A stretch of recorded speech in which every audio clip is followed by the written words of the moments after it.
do que está acontecendo no Brasil hoje e como é que é importante as pessoas se situarem, porque a gente, querendo ou não, quando a gente fala da narrativa dos vencedores, né, entre aspas, essa narrativa ela faz se desenvolver em todas as áreas, seja no direito, na mídia, nos discursos, na instituição, na própria faculdade, né, as bibliografias. Eu lembro muito da professora Ana Lúcia falando, né, cadê os pesquisadores negros, os juristas negros, as pessoas estão produzindo, só que estão sendo invisibilizados por um processo, por exemplo, acadêmico, né, que se diz importar, colocar apenas o que importa. Eu lembro muito de casos onde que as pessoas diminuem essa questão como ultrapassada, mas quando, por exemplo, vem a crise, vem o coronavírus, por exemplo, a gente vê se acirrar a essas relações étnico-raciais. Por exemplo, quem pode ficar em casa tem um certo acesso, e esse certo acesso ele já está discriminado. Tem até uma obra de sociologia que é atual, inclusive, que coloca as pessoas brancas, baseia um censo do IBGE, inclusive, como as mais ricas do Brasil e as pessoas mais pobres do Brasil, como as mulheres negras, né? Num lugar de subalternidade em relação ao seu trabalho. Tem um artigo que eu vi também sobre as mulheres negras já serem terceirizadas, por exemplo. Quando veio a reforma trabalhista, por exemplo, as mulheres negras elas já trabalhavam em 2, 3, 4 jornadas de trabalho, fora seu trabalho doméstico, né? E elas, diferente da história das mulheres brancas, elas já trabalhavam, vieram na condição de escravizadas, depois foram seguindo trabalhando como domésticas, e como às vezes as pessoas elas conseguem apenas sentir os problemas quando toca no calo delas. As pessoas não conseguem se sensibilizar não se solidarizam com o outro, porque também não se veem no outro. Por isso que eu vejo a importância de a gente conversar sobre isso. Então, eu acho que, por exemplo, a gente pode perceber essa questão de não ser trabalhado, mesmo sendo previsto em lei, que você falou, a questão das relações étnico-raciais no ensino médio. Isso serve para quê? Para que as pessoas não se identifiquem com a sua própria história e não se juntem, não se solidarizem com as outras em prol dessa luta, né?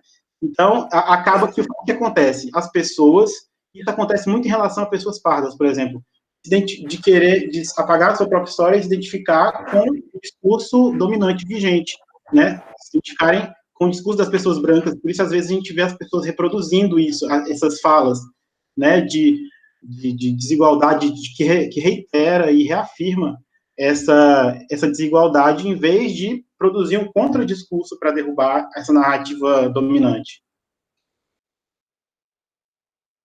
Quando tu fala da questão das mulheres negras pagarem mais tributo, eu lembrei de uma fala muito interessante que o Silvio Almeida coloca, que por a gente estar na base da pirâmide, nós pagaremos mais tributo, mas em contrapartida faremos uso de menos direitos.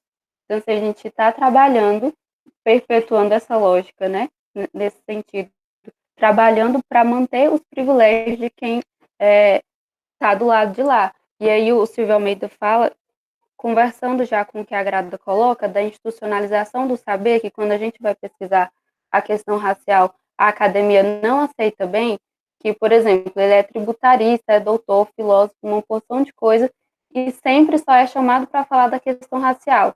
É como se não validassem o discurso dele enquanto tributarista. Quando a gente está no direito, o nosso referencial, ele é branco. Então, assim, não tem como a gente esperar que questionem as nossas demandas, né? E aí é importante falar desse processo de estar inserido nesse meio e levar as nossas temáticas, porque se a gente não levar, dificilmente alguém vai pontuar essas questões, né? No direito, por exemplo, que o nosso grupo pontua a questão racial, e na maioria das vezes as ideias não são bem recebidas, é até óbvio, né, pensar nisso, porque a gente está num curso de caráter extremamente elitista. Então, quando a gente pontuar, é um privilégio e é uma coisa errada ter pessoas aqui majoritariamente de escolas privadas. As pessoas se incomodam. E elas se incomodam porque, no fundo, elas sabem que estão erradas, né? E também eu acho que não tem como a gente, é muito equivocado falar, aquela pessoa negra está sendo racista com ela mesma. Não tem como uma pessoa negra ser racista consigo, considerando essa ideia de que racismo está ligado ao poder e nós somos distanciados do poder. Eu vejo isso mais como uma armadilha desse processo racista que faz com que a gente entenda de que o nosso lugar é de subalternidade mesmo, né? E é o que a gente coloca de não ter elementos que permitam a nossa construção enquanto pessoas negras. E aí, eu me perdi de uma coisa que tu pontuou, que eu queria colocar também, mas voltando na questão das ações afirmativas, a Flávia Piovesan vai falar que a gente tem que ver que é uma coisa que se questiona nas ações afirmativas, vai ficar aí para sempre esse processo? Não é assim. E a ideia é que seja uma coisa temporária, porque a gente ainda almeja uma ideia de igualdade, né? E uma coisa interessante que ela coloca é que as ações afirmativas precisam ser vistas tanto por um prisma retrospectivo, que é a gente considerar todo esse período histórico e não ter como dizer, ok, a partir de aqui é cada um por si, Deus por todos. Não é isso, a gente precisa colocar essas pessoas no mundo, mas dar condições para se encontrar dignidade, né? Então a gente precisa fazer essa reparação histórica, mas a gente precisa ver também as ações afirmativas por um prisma prospectivo, que é esperar o resultado de tudo isso, né?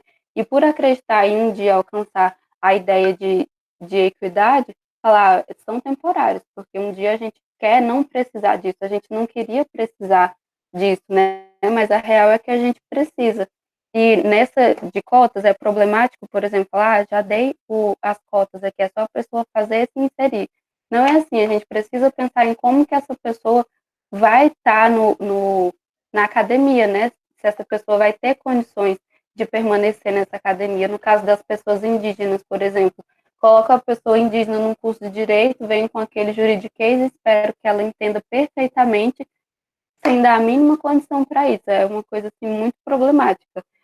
E a ideia de política pública é moldar, né, lapidar esses excessos e tornar a pessoa apta a construir essa história, a almejar tudo isso, né? E eu acho que sim. Só uma questão, assim, que eu pensei que antes que eu esqueça, é que a questão das políticas públicas ela também não pode ser confundida como o todo da reparação, né? Você falou como um horizonte prospectivo, né? É algo que está no meio tá no caminho, mas que a gente precisa de condições materiais reais, ou seja, quando a gente fala, até para conquistar essas cotas, foi uma luta danada. Agora, quando a gente fala de, sei lá, taxar grandes fortunas que foram arrecadadas em cima de exploração, as pessoas já, não, né? As pessoas já quando ali a questão da classe, a raça, né? Vem o discurso da meritocracia, vem o discurso de que as pessoas estão ali porque conseguiram.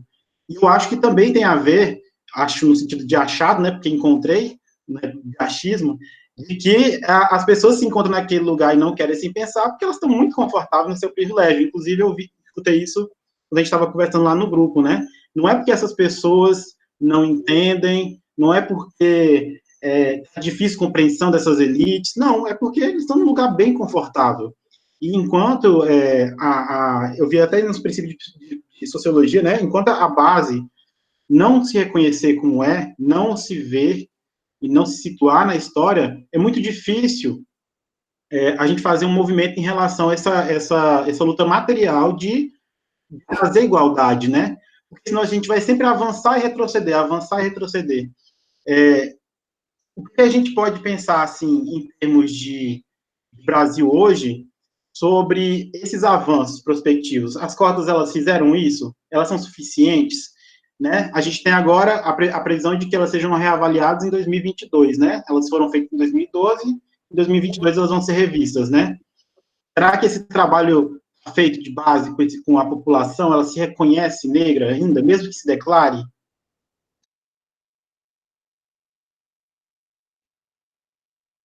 Assim, quando a gente fala da questão das políticas públicas, é isso, de não falar só, tá aqui, a legislação tá aqui, é só vocês recorrerem. Se eu não dou condições para isso, né? E para ilustrar essa questão, eu acho que é interessante trazer como exemplo, discutindo o direito à cidade, teve um evento na Defensoria Pública, e aí eram vários momentos, né? Tinha um momento de palestra, oficina, ir na comunidade e tudo mais, e a última etapa era fazer uma audiência pública. e era uma quinta-feira, salvo engano, pela manhã.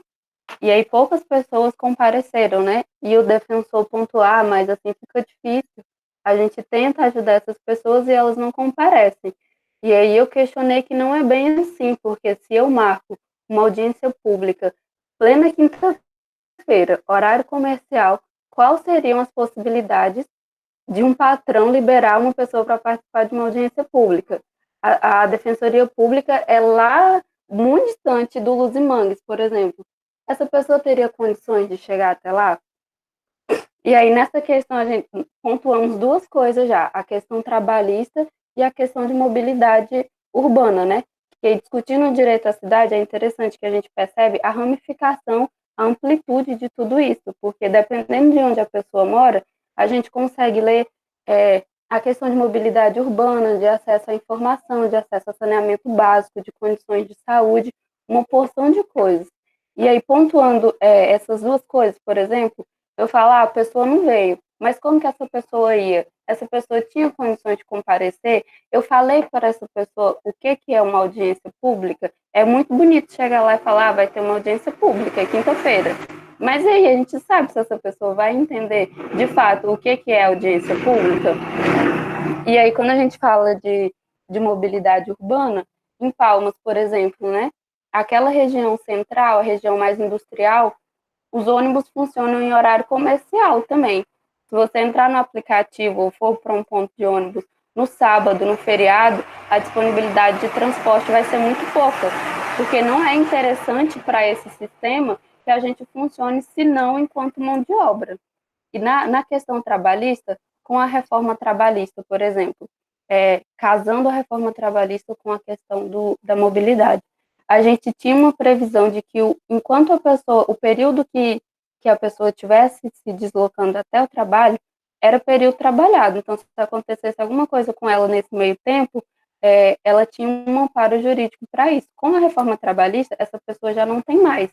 Ela pode levar 2, 3 horas de casa ao trabalho. Ela não tem mais amparo legal nesse período. E a gente percebe, em alguns momentos, um retrocesso muito grande. E aí, por isso que eu pontuo que não tem como a gente conversar essa questão sem pegar gancho numa questão política, né? Porque nós somos seres políticos. Em tese, a administração pública tinha que estar aí para reger a nossa situação, para buscar uma harmonia social, naquela ideia bonita do plano hipotético de Platão, de que as cidades deviam ser entrelaçadas, que as pessoas deviam ter harmonia, bem-estar social e tudo mais, mas a gente sabe que na prática não é bem assim, né? E assim, eu acho que nós tivemos, obviamente, muitos avanços. Nós dois estamos aqui, por exemplo, uma coisa que seria inimaginável em outros sentidos, mas eu acho que a gente tem muito o que avançar também, e aí eu vejo a importância dessa devolutiva, desse intercâmbio cultural, que é uma das ideias por trás da política pública, que é, por exemplo, eu estar nesse ambiente, mas ter em mente que eu tenho um papel social, de que eu preciso trazer as nossas demandas para cá, de que eu preciso olhar o direito com o viés racial, porque eu sou uma pessoa negra inserida nesse espaço, eu tenho uma dívida de fazer uma devolutiva, né?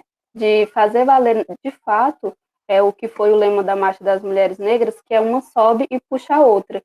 E aí a ideia de pensar no sentido coletivo, de que não vai ter efeito eu me inserir sozinha nesses espaços, eu preciso puxar mais pessoas comigo, porque não adianta eu estar só no direito, eu preciso de pessoas na assistência social, eu preciso de pessoas na medicina, porque, por exemplo, a maioria das doenças que assolam pessoas negras são as que têm menos amparo pela OMS. Assim, as doenças que são mais recorrentes em pessoas negras são as doenças que têm menos tratamento disponível pelo SUS, por exemplo. A maioria das parturientes que morrem são mulheres negras. E qual o amparo que a gente tem disso? Então, assim, a gente precisa dos nossos, pontuando e levando as nossas questões, e eu penso que houve um avanço, mas que isso não implica dizer que nós já estamos de boa, que ainda precisa de muita coisa. Aline, acho que gostei muito da sua fala nesse sentido. E eu queria só dar um exemplo, nosso tempo está acabando também, vontade de conversar mais uma hora. Mas eu fico pensando, por exemplo, quando a gente fala de governo, de política, por exemplo, como as pessoas tendem a ver isso como um mero processo técnico, né? Coloca uma pessoa técnica no lugar que vai dar certo. Só que, e se eximem do papel social, porque a política ela é feita de interesses, né? Interesses sociais que vão sendo puxados daqui e dali. E hoje, por exemplo, eu fiquei sabendo que tinha uma monitoria, conversei com a Isadora, né, sobre uma monitoria de nivelamento da UFT, né, uma monitoria onde as pessoas iriam estudar aqueles conteúdos que estavam em defasagem. E desses conteúdos, desses cinco conteúdos, 4 eram de exatas e 1 era português. Aí eu questionei no grupo, até lá das entidades, né, de como que essa é uma leitura oficial e de como as pessoas, quando elas vêm para a universidade, se a universidade quer ter aquele papel que está escrito lá na metodologia, né, de que muda a sua sociedade, né, ela também teria de incluir uma análise, né, das matérias de humanidades, para que as pessoas se reconhecessem, entrassem na universidade, olhassem para a sua história e traçassem também qual seria a sua contribuição a partir da sua formação, né? Porque senão fica naquele complexo de Arquimedes, né? A pessoa que fica desenhando na praia, os seus círculos, fazendo suas contas, enquanto a cidade está pegando fogo, né? Então, essa questão que até que o iluminismo e as próprias ciências da natureza trouxeram para os cursos das humanidades, por exemplo, o direito, que quer se ver puro, né? Por exemplo, quando a gente pensa Kelsen, ou na filosofia, se a gente for ver a crítica da razão pura, né, esse conhecimento que quer ser deslocado da sua realidade, ser deslocado da sua história, para ser superior, né, como, por exemplo, a física. A física é um conhecimento que ele está além do tempo e espaço, mas na sociedade a gente tem que direcionar os nossos conhecimentos para as nossas lutas sociais. Isso é uma coisa muito difícil de fazer, inclusive eu tive muita dificuldade nisso, a professora Ana Lúcia me ajudou muito nisso, a questão racial foi trabalhada com a gente, para que a gente pudesse olhar para a nossa história e delimitar, ok, eu estou aqui, quem foi que veio antes de mim para eu estar aqui hoje, né, e o que eu posso fazer para contribuir, como você falou, para que eu puxe mais pessoas junto comigo. Eu acho que, na própria perspectiva dos conhecimentos, é necessário que as pessoas elas comecem e isso é muito difícil por causa do sistema, né, conectar o seu conhecimento com a sua realidade, conectar o conhecimento com os problemas sociais e coletivos, porque senão a gente fica achando sempre que racismo é apenas aquele racismo cotidiano, que é a pessoa ir lá e falar uma frase racista, e não a segregação estrutural, como você bem falou, né? É no sistema inteiro.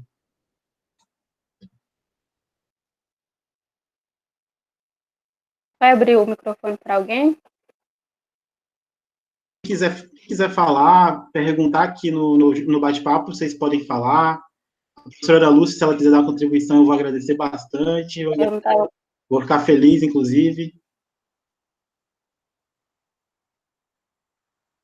Eu estava escrevendo, mas mandei a mensagem aí. As duas coisas que eu queria falar é justamente a questão parabenizar a Aline pela exposição, parabenizar o Gustavo Isadora, de Diretório Central, pela realização do evento. Foi uma oportunidade, né, para a igualdade étnico-racial estar se colocando, porque realmente nós tínhamos que ver esse dia como Dia Nacional de Luta contra o Racismo. Então, isso é sempre importante colocar, porque no momento em que o movimento negro colocou o dia 13 de maio como Dia Nacional de Luta contra o Racismo, é justamente para contrapor aquilo que a sociedade hoje, quando eu falo hoje, porque nós tínhamos avançado na conquista desse dia, das escolas estarem fazendo debate, no sentido de ver essa possibilidade de que o país é racista, né? E, infelizmente, nós elegemos um governo conservador e que está homenageando a Princesa Isabel, quer dizer, fazendo tudo o que nós tínhamos pedido que fosse o contrário, né? Então, era pontuar isso. E a outra coisa é o que eu tinha escrito aí no final, na hora que você me chamou, que, infelizmente, quando a universidade repete, colocando só as disciplinas português, biologia, matemática, mas ela não demonstra, quando ela não coloca as humanidades, que ela espere do aluno um conhecimento multidisciplinar ou intersetorial, que ele consiga utilizar um conhecimento para interpretar uma realidade. E aí, hoje, quando a gente vive essa crise do coronavírus, as pessoas, elas criticam porque o cidadão não consegue interpretar como que o vírus ele se multiplica, o cidadão não consegue interpretar. Então, mais do que no caso da população negra, as deficiências que a gente tem por conta da situação das desigualdades sociais, nós temos pessoas que têm poder aquisitivo, que teriam condições de estar tendo uma postura diferenciada em relação aos regras de distanciamento social, a questão de manter a paralisação das atividades. A gente teria condições de atingir 60%, 70% de paralisação da população se as pessoas que têm acesso à educação, que têm acesso a um poder aquisitivo maior, utilizasse o seu conhecimento para fazer uma interpretação da realidade, né? E o que nós estamos vendo é que isso não está acontecendo, né? Então, acho que é interessante a gente realmente criticar a nossa universidade por conta dela priorizar algumas disciplinas sem perceber que as humanidades é que fazem a diferença. E nós estamos colhendo um fruto, né? Justamente de governos anteriores também que tiraram as disciplinas de sociologia, de filosofia do ensino médio, né? E a forma como foi estruturado agora as diretrizes curriculares nacionais, que discutiram a base nacional comum, e essas disciplinas estão de fora. Então, a universidade, infelizmente, está reproduzindo tudo isso, e nós estamos colhendo esse fruto, né? Então, por isso que quando o pessoal começa a criticar a sociedade, eu falo o seguinte: nós não podemos exigir aquilo que nós não oferecemos. Ou seja, em termos de universidade, em termos de educação básica, enfim, nós não oferecemos para essa população condições para que ela interpretasse de fato o que está ocorrendo, né? Nós ensinamos para que as pessoas possam ler somente documentos que elas possam estar comprando alguma coisa. Então, para eu adquirir uma televisão, como manusear a televisão, como manusear um aparelho de som, enfim, mas para que ela seja somente consumista, que ela não seja um cidadão de fato, né? Então, nesse dia 13 de maio, a importância desse momento que vocês estão organizando e fazendo é justamente nós estarmos mostrando que a gente está indignado com a realidade da população negra no Brasil. Nós estamos indignados também com essa escravidão que o capitalismo impôs para as sociedades, né? Que isso daí já é planetário mesmo, né? Nós estamos vivendo uma situação de bloqueio de pensamento, de pensar no outro, de pensar no coletivo, né? Então, isso é muito grave. É só isso. Obrigadão mesmo, maravilhoso, viu, gente? Estava falando sem o microfone. Professor, muito obrigado mesmo. É uma luta que a gente precisa se engajar. Eu agradeço a todo mundo que veio, que participou. Eu acho que qualquer número é relevante. Se tivesse uma pessoa aqui, para mim, já ia ser muito rico, né? Porque a gente está fazendo tudo aquilo que a elite, a sociedade, diz que não deveríamos fazer, que é nos organizar, pensar sobre nós mesmos, pensar sobre a nossa história e sobre o nosso futuro também, né? Obrigado, professora Ana Lúcia. Obrigado, Aline. Quer falar alguma coisa, Aline? Está aberto.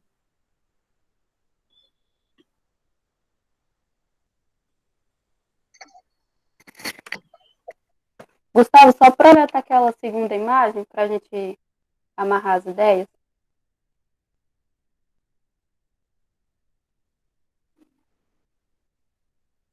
E aproveitar também para estender o convite, né, para as pessoas participarem do grupo. Não consegui acompanhar muito ali o chat, mas é isso.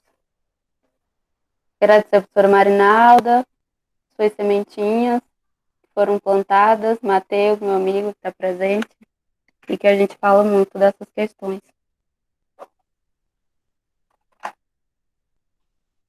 Então, eu acho que essa imagem que foi uma imagem que circulou muito hoje nas redes sociais, ela nos diz muito, no sentido de que essa reformulação que a gente fala, né? De que continua existindo essa estratificação social. E aí, quando a gente vê uma menina negra nessa situação, isso implica dizer para a gente que nós não rompemos com esse processo de escravidão, né? Que nós continuamos sendo colocados em segundo plano no sentido social. E aí, a Carolina Maria de Jesus coloca no Quarto de Despejo, que é uma das obras mais conhecidas dela, mas ela tem várias outras, 13 de maio. Hoje amanheceu chovendo. É um dia simpático para mim. É o dia da abolição, dia que comemoramos a libertação dos escravos. Continua chovendo e eu tenho só feijão e sal. A água está forte. Mesmo assim, mandei os meninos para a escola. E aqui é interessante pontuar, como a filha dela colocou ontem em um evento, quando ela fala que mesmo diante dessa situação, ela manda as crianças para a escola. É isso que a gente fala de entender a conjuntura e de valorizar a questão educacional, né? E a Angela Davis coloca na obra dela que os proprietários de terras falavam que a educação ia estragar até o melhor preto do mundo. E o melhor preto para eles eram aqueles que estavam em condição só de servir, né? E a partir do momento que a gente se desfaz desse véu de insensatez, a gente consegue e passa a ter a necessidade de romper com tudo isso. E aí ela continua: estou escrevendo até passar a chuva, para eu ir lá no Senhor Manuel vender os ferros. Com o dinheiro dos ferros vou comprar arroz e linguiça. A chuva passou um pouco, vou sair. Viva a mamãe, a manifestação agrada-me, mas eu já perdi o hábito de sorrir. 10 minutos depois, eles querem mais comida. Eu mandei o João pedir um pouquinho de gordura à dona Hilda. Ela não tinha. Mandei-lhe um bilhete assim. Eu acho que essa parte a gente pode pular e eu falo: choveu, esfriou, é o inverno que chega. E no inverno a gente come mais. A Vera começou a pedir comida e eu não tinha. Era a reprise do espetáculo. Eu estava com 2 cruzeiros. Pretendia comprar um pouco de farinha para fazer um virado. Fui pedir um pouco para a dona Alice. Ela deu-me a banha e o arroz. E assim, no dia 13 de maio de 1958, eu lutava contra a escravatura atual, a fome. E eu acho que isso amarra bem as ideias que a gente colocou. É isso, Gustavo. Agradecer pelo convite, agradecer pelas pessoas presentes. E é isso. Muito obrigado. Acho que não podia terminar de outra melhor forma. Obrigado a todos que participaram. A gente vai publicar depois aqui, vocês já podem correr lá no Instagram, uma imagem com nossas referências. Eu vou pedir para a Aline me mandar mais. E acompanhe o DCE.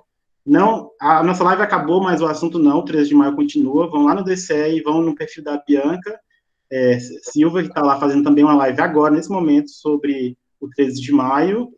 E ela vai aprofundar em outras questões também. Eu acho que é muito importante vocês continuarem, porque esse assunto é o Brasil, né? Então, obrigado a todos que participaram.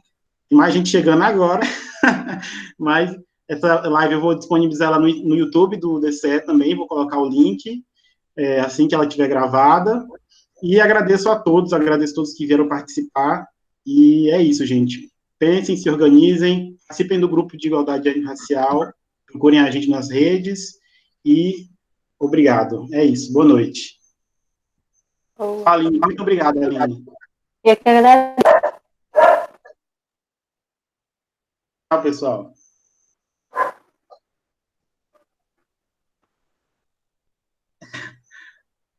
O Richelli, ele chegou depois que a live acabou. Ô, Richelli.